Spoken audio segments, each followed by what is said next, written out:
कि भारत की न्याय पद्धति का नाश हो जाएगा तो भारतीय समाज टूट जाएगा। ऐसे ही मैकॉले एक बात और कहता था। मैकॉले की लिखी हुई एक चिट्ठी है मेरे पास, उसकी फोटोकॉपी। लंदन में एक लाइब्रेरी है, उसका नाम है इंडिया ऑफिस लाइब्रेरी, वहां से मैंने निकलवाई है। इंडिया ऑफिस लाइब्रेरी में से ऐसे कुछ 50,000 से ज्यादा डॉक्यूमेंट्स मैं निकाल के लाया और वहां के कई लोगों की मदद से हमने वो निकलवाए हैं। तो उनमें एक चिट्ठी है मैकॉले की, वो उसके अपने पिताजी को उसने लिखी है। जब वो यहां ऑफिसर बन के आया है तो मैकॉले क्या लिख रहा है कि भारतीय समाज को अगर बर्बाद करना है तो भारतीय न्याय पद्धति बर्बाद करो। तो वो करने के लिए उसने आईपीसी बना दिया, सीआरपीसी बना दिया, सीपीसी बना दिया और बर्बाद हुई। दूसरी बात वो कहता था कि भारतीय समाज को बर्बाद करना है तो भारतीय शिक्षण पद्धति का नाश करो। तो मैकॉले कहा करता था कि जो भारतीय शिक्षण पद्धति है, वो खुद मानता था इस बात को, यह दुनिया की सबसे ज्यादा विकसित और सबसे अच्छी पद्धति। क्या होता था, यहां गुरुकुल चलते थे, गुरुकुलों में विद्यार्थी पढ़ते थे और विद्यार्थी 20 साल तक 25 साल तक ब्रह्मचर्य का पालन करते हुए शिक्षा ग्रहण करते थे, संस्कार मिलते थे और वो संस्कार लेकर समाज में जाते थे। उन्हीं संस्कारों से संस्कृति बनती थी और वही संस्कृति भारतीय संस्कृति कहलाती थी। ऋषि थे, मुनि थे, बड़े बड़े ज्ञानी थे, महात्मा थे, वो गुरुकुलों को चलाया करते थे और सारे के सारे गुरुकुल जो चला करते थे उनमें वेदों का अध्ययन, पुराणों का अध्ययन, उपनिषदों का अध्ययन, जो भारतीय ज्ञान है, जो भारतीय मनीषा है, उन्हीं सबका अध्ययन संस्कृत के माध्यम से कराया जाता था। मैकॉले ने क्या किया कि गुरुकुलों का नाश अगर करना है तो उसने एक कानून बनाया। क्या कानून बनाया? संस्कृत में जितने विद्यालय इस देश में चलते थे हिंदुस्तान में अंग्रेजों के जमाने में, उन सबको उसने इल्लीगल घोषित किया, गैर कानूनी।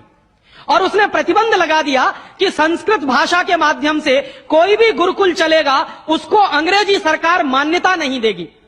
तो मान्यता किसको देगी? अंग्रेजी के माध्यम से जो कॉन्वेंट स्कूल चलेंगे उनको अंग्रेजी सरकार मान्यता देगी।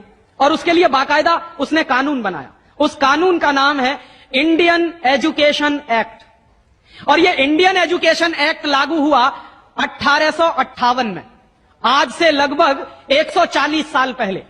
तो 140 साल पहले जो कानून लागू हुआ था अंग्रेजों के जमाने में, वही कानून आज भी चल रहा है।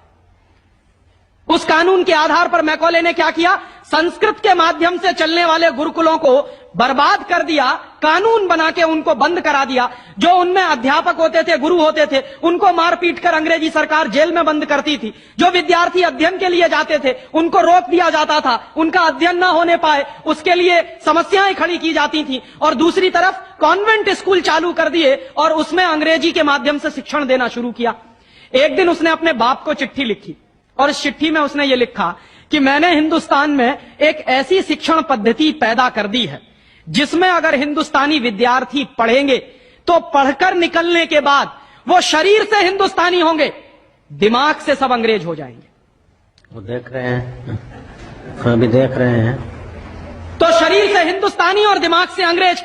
तो मैकॉले दूसरी बात लिख रहा है उस चिट्ठी में कि जब वो शरीर से हिंदुस्तानी और दिमाग से अंग्रेज हो जाएंगे तो अंग्रेजों के हिसाब से सारे काम करेंगे। और वो विद्यार्थी जब कॉन्वेंट स्कूल में से निकलेंगे तो सबसे ज्यादा गालियां भारतीय संस्कृति को देंगे, सबसे ज्यादा गालियां अपने मां बाप को देंगे। कैसे? मॉम और डैड कह के। डैड माने होता है मरा हुआ और मम्मी माने होता है शव। इजिप्ट में आप जाइए, मिस्र एक देश है, वहां पे ममीज कहा जाता है किसको? मरे हुए आदमी के शव को। तो हमारी मां हो गई मम्मी और पिताजी हो गए डैड। आया कहां से ये? मैकॉले ने डाल दिया हमारे दिमाग में। और मैं ये कहता हूं कि मैकॉले तो मर गया, उसका बाप भी मर गया, सब मर गए, भगवान उनकी आत्मा को शांति दे, लेकिन उसकी जो आत्मा है वो हम सब में प्रवेश कर गई है।